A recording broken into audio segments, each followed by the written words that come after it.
Have you ever been in a high pressure moment where you thought to yourself, I am not sure what to do in this situation? You're faced with the reality of having to take action, but you aren't sure what to do, who to call to get help, or even what your next step should be. If you have never faced a situation like that, you have either not truly been tested yet, or you're maybe oblivious to the stakes in the high pressure moment you were facing. I think most of us have experienced this. And I bet there's none of you listening today or a part of this conversation, but it's just a reality. I am Dr. Rob McKenna, and welcome to the Wild Conversation, where our aspiration, we make the best thinking in psychology, leadership, and organizational science accessible to leaders who are willing to learn and edit for their sake and for the sake of others. And today we're continuing our new series on strategies for leading under pressure. And our focus today is on the importance of what's called purposeful conviction. And last week, we set the stage for this series by talking through the reality of and the power of pressure. And this idea of how we show up is just as important as anything we do. And we're going to spend the next 3 weeks on the specific strategies that you can use to show up your best under pressure. Like, we have actually studied what it is that allow leaders to show up well in high pressure moments. So there's a lot of practical kinds of pieces of advice in this. But before we go there, let me set the frame for this conversation. So we know that pressure is real. And last week I described it as an invisible force that tells you that something is changing. So pressure is fundamentally caused by change, a different circumstance, or a reposturing or positioning of a relationship, or even something as simple as a new system being implemented in your business or your life. That change produces pressure and is actually the primary source of pressure.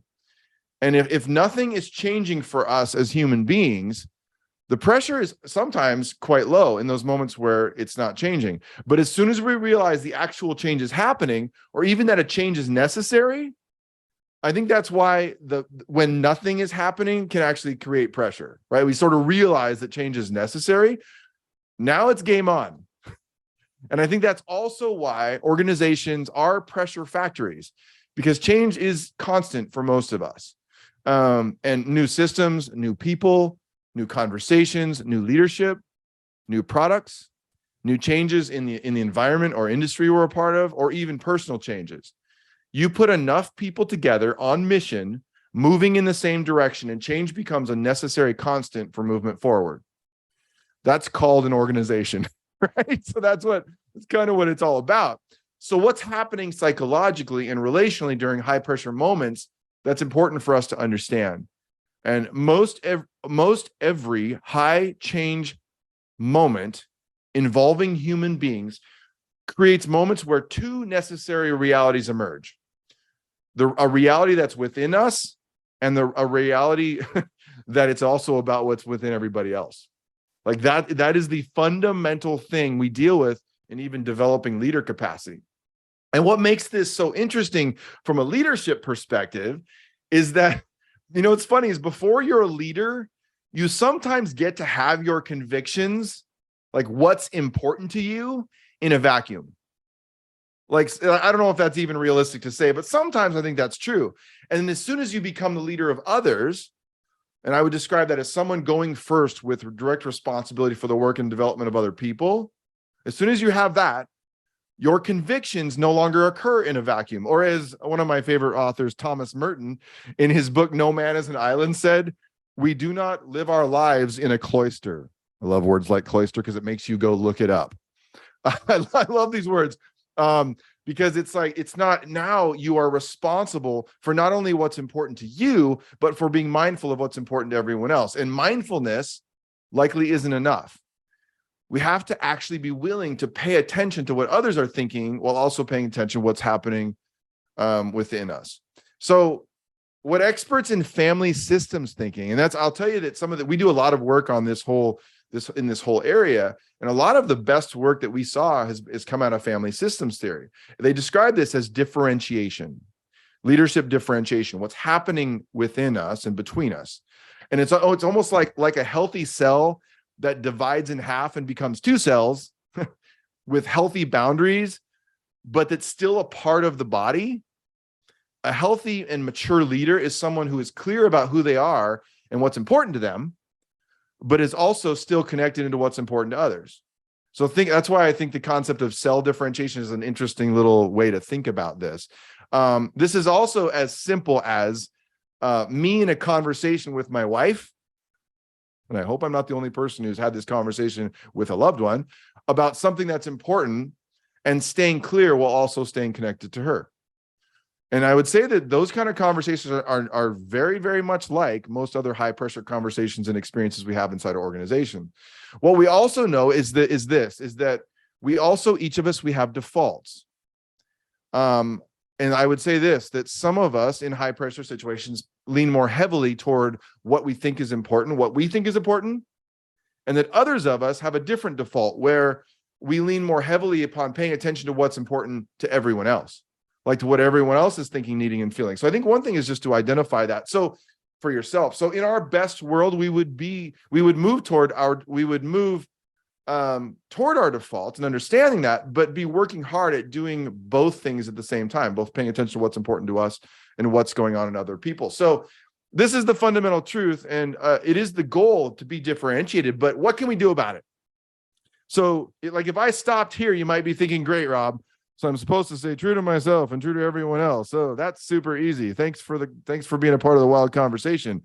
What the heck can I do about this? And so here there is some good news, is that we did study this. And there were actually 11 different actionable strategies that emerged. And today I'm going to pick apart 2 of those strategies. And we're going to continue to unpack some of these things in the coming weeks. So 2 of those strategies included these: purpose, sense of purpose. The extent to which you are crystal clear about why you are in this situation. So your why was a key strategy. And conviction, which is about the extent to which you know what you're about and what matters to you, but it also includes the extent to which others know what's important to you. And as I sometimes say regarding this, purpose will tell them why you're in it. Conviction will tell them whether or not you mean it. So it's let's dig into this. So let me explain. Let's start with purpose. Okay, we're going to separate these 2 strategies. They're obviously related, but let's separate these 2. So our research on strategies that allow people to remain composed under pressure was clear that a person's sense of purpose was one of the most important factors allowing them to show up best when it matters most. So in order for us to clearly identify our purpose, I almost describe it this way: we have to become private detectives into our own lives. We have to be willing to examine the structures around us, causing us to feel the way we feel and respond to others in the way that we're responding. Your purpose is often shaped, like lots of things, but by your strengths, even your past experience, and providing you a pathway forward that is partly directed by your life up to this point. And it's also, purpose is interesting. As human beings, our purpose is also directly tied to our intentions and what we want. So stated another way, your purpose is defined by who we are, what we're capable of doing, and what we intend to accomplish and why. So our capacity to understand why, like your capacity to understand why you're struggling to remain composed, is directly related to your willingness to define your purpose, why you are in it with these specific people. And it's interesting. So think about this. How often have you entered into a high pressure situation or a conversation without understanding your purpose for being there? I mean, I think most of the time it seems like we do. And although it might be okay to begin a road trip without a plan, it's a big risk to head into a high stakes situation or conflict without understanding why you're there in the first place. Why? We all do this at different times, risking the possibility that we'll be derailed by our own anxiety, limitations, and our reactivity. Your sense of purpose and intentionality are powerful things. It's no wonder that when we teach people how to ride motorcycles, or I mountain bike, when we ride bikes, we tell them, look where you want to go because you will go where you look. Look where you want to go because you'll go where you look. Some of us want to deny the power of intentions and move straight to action. But without understanding our intent for the journey or the high pressure moment, our purpose in that, we inadvertently identify a journey without a destination. And although that certainly might be appropriate at times and actually kind of fun, when the stakes are high and conflicts are growing, do we really want to risk that our reactivity will take over, will take the wheel? Do we really want to risk that?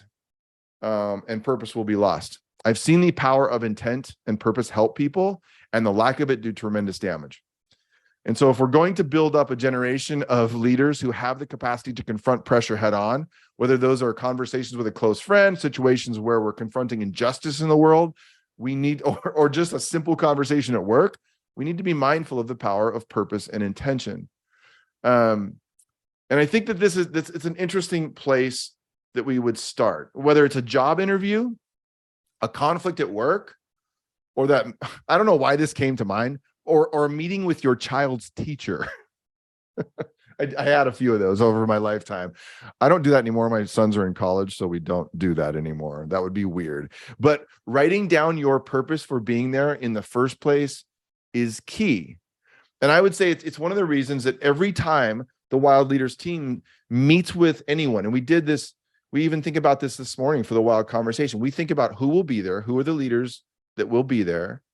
So we think about their context, and we think about ourselves and what is it that we are uniquely qualified to do? What is it that we want? And we say, why are we here for them?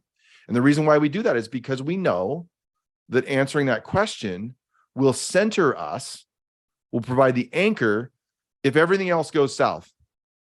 Even if you're having a difficult conversation with someone on your team, that thinking about and documenting why you're there is really, really important. So purpose is key. It was clear from that research. It was one of the most powerful strategies to think about. Now, let's talk about a related strategy to purpose. Let's talk about conviction. Okay. If there's one word that I think hundreds of leaders with whom I have worked would use to sum up everything I taught them, and I say that hopefully very humbly, even in India, by the way, if you ask people that I've worked with in India, they will say conviction. If there's something that's important to me, especially among people who lack it. I think there's some of us who have a lot of conviction. I'm very drawn to reluctant leaders and to build up conviction and a sense of self, because we need those people to lead, not just the ones who already have all the conviction. People follow conviction. That's one of the interesting pieces of that puzzle. And whether we like it or not, people follow people who are not only clear about where they're going, but also clear about who they are and what they want. And I love this word. The Greek word for convict is alencho, meaning, listen to this. This every time this kind of busts into my brain, meaning to convince someone of the truth, to approve, to accuse, refute, or even to cross-examine. And here's what's really interesting about that part of conviction, that's cross-examine. Our convictions not only come from within us, but are continually refined through intense cross-examination. Isn't it interesting to think about that way? Our convictions are not shaped in the absence of others, but through, and it's necessary that others be a part of it, but through inspiring moments and difficult conversations and high pressure moments in which what matters most to us comes face to face with what matters most to someone else. And when I would coach basketball, or I'd coach my son's teams, I would tell my players, I would say, conviction is showing up like you mean it. Conviction is showing up like you mean it. And especially with reluctant people, and people are like, I don't know. And I'm thinking, I want to build up conviction in those people as well.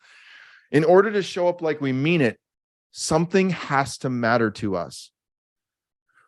And building convictions that have a deeper connection to a truth that is beyond ourselves requires, this is kind of getting deep, an openness and a courage to come face to face with the possibility that what we believe is either untrue or may need further refining. Good golly, isn't that crazy? It would be easier if this cross-examination only took place within ourselves. However, at its truest level, developing and communicating our convictions requires us to walk straight into the tension that what we believe is true, and also in a constant state of refinement. I am grateful to have an older brother who has served as one of my best friends and mentors. And as a key voice in my life, he has helped me to understand that conviction means first listening to the needs of others around me, and then figuring out what is important to me, what I value, what I feel, and what I want to see happen. And this lesson has impacted my ability to stay clear and true while never minimizing the experience or the trueness of other people. And I have a confession about this that I don't know if I'm completely proud of, but it's kind of been a reality. I sometimes get frustrated by people. Frustrated might be a strong word, but sometimes I get a little frustrated, let me just say it, by people who show up passively, even those in whom I have made a conscious decision to invest my time in developing their leadership capacity. I don't think it's frustration. It's like, I want to hear you so badly. You know what I mean? I want to hear you. I don't want to just hear the loud voices. I want to hear from you, and I know you're reluctant. And so I spent a lot of time trying to work on my own capacity to invite people, their own convictions to be formed and shaped and expressed. And so I think it's something that we continue to work on and develop and so I believe so strongly in this, because when I look at the emerging leaders in whom I'm invested, I see the leaders who will lead me. And to be quite honest with you, I don't want to be led by leaders who are only about themselves, but by leaders who know what's important to them and are paying attention to what's important to others around them. That's the reason why I want conviction I've always wanted it from my reluctant students graduate students I taught over the years. And because the reality is that people follow conviction, and even blind conviction sometimes. And I dearly appreciate those people who have allowed me, who are reluctant, to lead, because they understand the stakes. They understand the stakes in these high pressure moments. We need reluctant leaders, and the greatest challenge for them is often giving themselves permission to develop that conviction and that voice to show up like they mean it. So for them, developing that sense of conviction is a big job, but it's one of our most important jobs as we invest in them, giving them a sense of self, a willingness to put their own convictions out there so that they could be refined. Because you know what? Convictions without cross-examinations aren't convictions. By definition, they're opinions. You know what I mean? So isn't that interesting that we do this together? A convicted person is someone who has the guts to communicate clearly about what matters to them and maintains an openness to the possibility that he or she could be wrong. And the first step is to listen to what's happening in the lives of others around us, and then showing up and speaking clarity about what's important to us. So as we think about this, and there's very practical pieces of this. The first part was purpose, right? Is what does it mean for me to think intentionally before I get into the high pressure moment with a coworker, with a family member, I don't care what it is, to think about, this is what the research was clear about. Why are you in it? Why are you the person who's in it? Why are you the leader in this situation? Why am I my son's dad when he's 21 years old? Before we have the conversation, why are you the manager in this situation? That purpose, we knew it has this unbelievable capacity to compose us. And then the second thing is this, to give ourselves permission to develop a sense of conviction and a willingness to have the courage to be cross-examined for the things that we believe most deeply. And for some of us, the willingness to put our convictions out there, which takes a ton of courage. I get that. So here's some food for thought for a conversation regarding purpose and conviction. And maybe pick a couple of these things to think about. I have a couple of questions for you. Number one, if purpose is the thing for you, what would change if you spent the time defining your purpose in the different high pressure situations in your life, even before you ever took action? What would change? And then the second question is this: if learning to develop conviction is your thing, I would maybe consider a high pressure situation that is testing your ability to maintain your composure, and think about this. What do you want to see happen? What's important to you in this situation? And when will the other people involved hear it? So it's not just the figure out what's important to you, but when will they know? And what is it that causes you some hesitation? Let's have an honest conversation about that. Let's just keep the conversation going.